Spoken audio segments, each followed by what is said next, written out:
दोस्तों नमस्कार। Nexon news के खास बुलेटिन में आपका स्वागत है। दोस्तों आजकल एक किताब का बड़ा जिक्र आ रहा है, चर्चा में है एक किताब जिसका नाम है द अनलाइकली पैराडाइज। इस किताब के जरिए बहुत सारे खुलासे करने की दावे किए जा रहे हैं। इस किताब को लिखने वाले शिवसेना के राज्यसभा सदस्य संजय राउत हैं, जिन्होंने इस किताब को लेकर जो खुलासे किए हैं उनको लेकर देश की राजनीति में उबाल सा आ गया है। आप कहेंगे कि आखिर ऐसी कौन सी बातों का खुलासा संजय राउत ने अपनी किताब द अनलाइकली पैराडाइज में किया है। आपको याद होगा कि पिछले साल जब सत्र चल रहा था, संसद के सत्र चल रहे थे, तो राज्यसभा के सभापति जगदीप धनखड़ ने अचानक शाम तक राज्यसभा का संचालन करने के बाद अचानक रात में 8 साढ़े 8 बजे अपने पद से इस्तीफा दे दिया। इस बात को लेकर पूरे देश में चर्चा होने लगी कि शाम तक जो व्यक्ति पूर्ण रूप से स्वस्थ था और अचानक 8:30 बजे वो ये घोषणा करते हैं, अपने पद से इस्तीफा देते हुए कहते हैं उनकी स्वास्थ्य और सेहत के हिसाब से वो चिंताजनक स्थिति में हैं और वो अपने पद से इस्तीफा दे रहे हैं। उस समय भी खूब चर्चा चली कि आखिर ऐसा कौन सा विशेष कारण आ गया कि उपराष्ट्रपति को अपने पद से इस्तीफा देना पड़ा। तब भी ये चर्चा चली थी कि कुछ ना कुछ ऐसा हुआ है जिसको लेकर भारतीय जनता पार्टी की सरकार और उपराष्ट्रपति के बीच में ऐसी कौन सी बात हो गई जिसको लेकर उपराष्ट्रपति को अपने पद से इस्तीफा देना पड़ा, जबकि उनके पास 3 साल अभी अपने कार्यकाल को पूरा करने का समय बाकी था। और इससे पहले वो एक जनसभा में कह चुके थे कि ईश्वर की कृपा रही तो मैं 3 साल पूरे अपने कार्यकाल के पूरे करूँगा। लेकिन अचानक इस्तीफा देने के बाद से उपराष्ट्रपति जगदीप धनखड़ देश की राजनीति में छा गए। इस बात को लेकर कांग्रेस व अन्य दलों ने ये भी कहा, सरकार से मांग की कि उनकी इस्तीफे की जांच कराई जाए, जिसको लेकर भारतीय जनता पार्टी और सरकार ने इस बात की कोई भी जांच कराने से इनकार कर दिया। और आनन फानन सितंबर में उपराष्ट्रपति के चुनाव होते हैं और भारतीय जनता पार्टी के सांसद सीपी राधाकृष्णन को उपराष्ट्रपति के पद की शपथ दिला दी जाती है। ये सब कुछ इतने तेजी से हुआ तो शक तो होना ही था। लोगों के दिमाग में कीड़ा कुलबुलाने लगा कि उपराष्ट्रपति को इतनी जल्दी आनन फानन में त्यागपत्र देना पड़ा। इसके पीछे कुछ ना कुछ तो ऐसा बड़ा कारण है जिसको लेकर सरकार और राष्ट्रपति के बीच में पर्दादारी चल रही थी। पूर्व उपराष्ट्रपति जगदीप धनखड़ ने जुलाई 2025 में अपने स्वास्थ्य का हवाला देते हुए अचानक से अपने पद से इस्तीफा दिया था, जिसने सभी को चौंका दिया था। लेकिन संजय राउत की नई किताब ने दिल्ली से मुंबई तक सियासी हड़कंप मचा दिया है। एक ऐसा खुलासा किया है जिसने विपक्ष और सत्ता पक्ष दोनों को चौंका दिया है। दरअसल संजय राउत ने जेल में बंद रहने के दौरान के अनुभवों पर एक किताब लिखी है। इंग्लिश में लिखी गई इस किताब में एक चैप्टर पूर्व उपराष्ट्रपति जगदीप धनखड़ के अचानक इस्तीफे को लेकर है।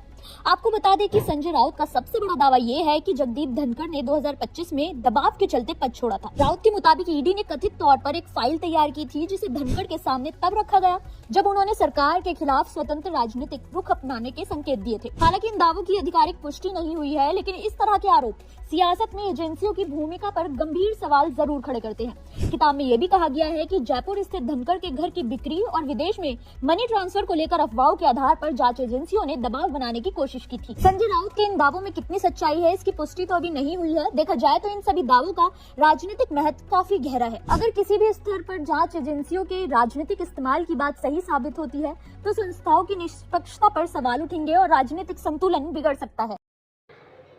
संजय राउत की किताब द अनलाइकली पैराडाइज ने इस बात का खुलासा किया है कि पूर्व उपराष्ट्रपति जगदीप धनखड़, जो कि भारतीय जनता पार्टी के बहुत करीबी थे और उनको भारतीय जनता पार्टी ने बहुत अहम जिम्मेदारियां भी दी थी, जिनको लेकर लोग चर्चा करते थे कि आखिर जगदीप धनखड़ को इतनी ज़्यादा जिम्मेदारियां अहम पदों पर क्यों बैठाया जा रहा है। जगदीप धनखड़ इससे पहले उपराष्ट्रपति बनने से पहले पश्चिम बंगाल के राज्यपाल थे और उस पीरियड में जनता टीएमसी की सरकार और राज्यपाल के बीच में रोज़ झड़प होती थी। रोज़ एक ना एक लेटर देकर जगदीप धनखड़ मुख्यमंत्री ममता बनर्जी के लिए सिरदर्द पैदा करते थे। ये बात तो तय है कि जहां विपक्षी दलों को कुचलने का काम करते रहे, उनकी आवाज़ को दबाने का काम करते रहे और सरेआम सरकार का पक्ष लेते हुए भी दिखे, जिससे कि लोगों को ये साफ दिखता था कि किस तरीके से जगदीप धनखड़ उपराष्ट्रपति के पद पे होने के बाद राज्यसभा में सभापति के रूप में सरकार के बचाव के रूप में सामने आते थे। इससे साफ था कि वो एक लोकप्रिय नेता तो नहीं थे, हाँ, लेकिन ऐसे नेता के रूप में जाने जाते थे जो सरकार के हिसाब से राज्यसभा को चलाने का काम करते दिखे।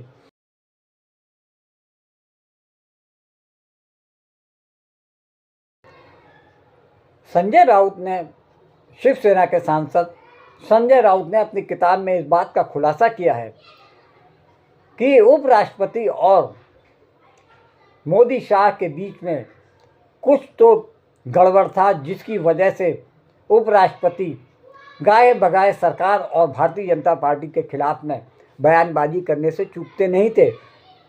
इसका मतलब ये नहीं कि वो विपक्ष को मजबूत करते थे।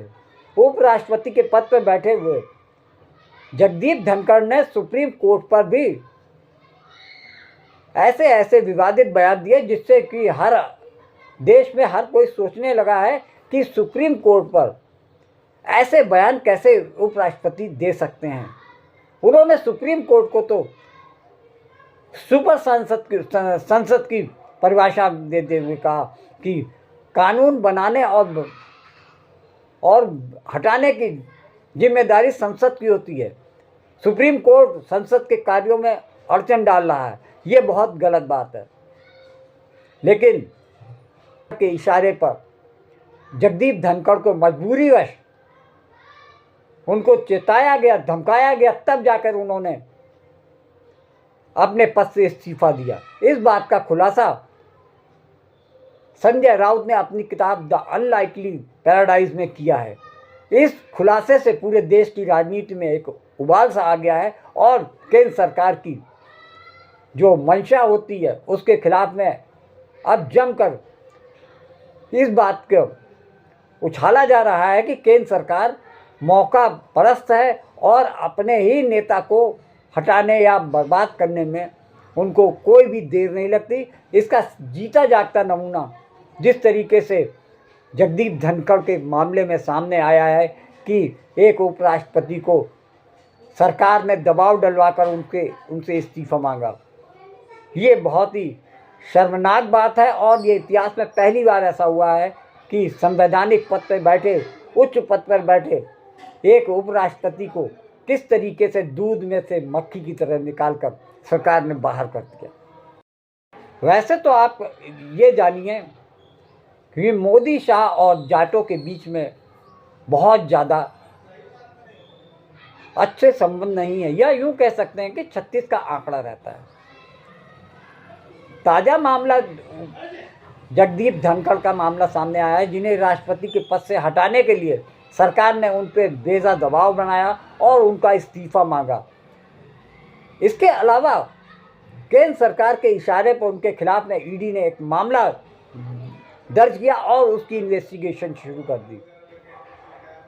तो ये तो एक ताज़ा मामला है, लेकिन इससे पहले भी भारतीय जनता पार्टी में शामिल जाट नेता सत्यपाल मलिक का भी एक एग्जाम्पल सबके सामने है। यानी 20-20, 22-22 साल तक रहने वाले, भारतीय जनता पार्टी में रहने वाले नेता, चाहे वो सत्यपाल मलिक हो, चाहे चौधरी वीरेंद्र सिंह हो, उनके बेटे ब्रजेंद्र सिंह हो, इन सब को भारतीय जनता पार्टी ने अपने को मजबूत करने के लिए इनका उपयोग किया। और जब ये उनकी चाल को समझ गए तो इन्होंने भारतीय जनता पार्टी को त्याग कर अपने अपने ठिकाने ढूंढ लिए। तो ये कहा जा सकता है कि जाट नेताओं की और भारतीय जनता पार्टी का में अब 36 का आंकड़ा दिख रहा है। जिस तरीके से पुलवामा में कांड हुआ था उसको लेकर, जिसमें कि भारत के फौज के 40 जवान शहीद हो गए थे, उनके मामले को लेकर सत्यपाल मलिक ने उसी समय आवाज़ उठाना शुरू कर दिया था। उन्होंने प्रधानमंत्री से मिलकर भी ये कहा कि हमारी गलती की वजह से हमारे देश के 40 जवान शहीद हुए। तब इनसे कहा गया कि आप मुंह नहीं खोलेंगे, ज़ुबान बंद रखेंगे। इस तरीके से सत्यपाल मलिक जैसे ही गवर्नर पद से, जम्मू कश्मीर के पद से हटाए जाते हैं या उनका कार्यकाल पूरा होता है, तो केंद्र सरकार के इशारे पे उनके खिलाफ में CBI और ED दोनों ही जांच करने बैठ जाते हैं। उनके करीबी लोगों को परेशान किया जाता है, उनके खिलाफ में मामले दर्ज कर उनसे ED और CBI की टीम पूछताछ करती है, जांच के नाम पर उनको परेशान किया जाता है और उनका पीछा सत्यपाल मलिक की डेथ के बाद ही ख़त्म होता है। तो ये समझ लीजिए कि चाहे चौधरी वीरेंद्र सिंह हो, उनके बेटे ब्रजेंद्र सिंह हो या सत्यपाल मलिक, तीनों ही जाट नेता और भारतीय जनता पार्टी के बीच में 36 का आंकड़ा हुआ और भारतीय जनता पार्टी ने मौका निकल जाने के मतलब ये कहा जा सकता है कि ऐसा कोई सगा नहीं जिसको भाजपा ने ठगा नहीं। ये कहावत भारतीय जनता पार्टी पर पूरी तरीके से लागू होती है।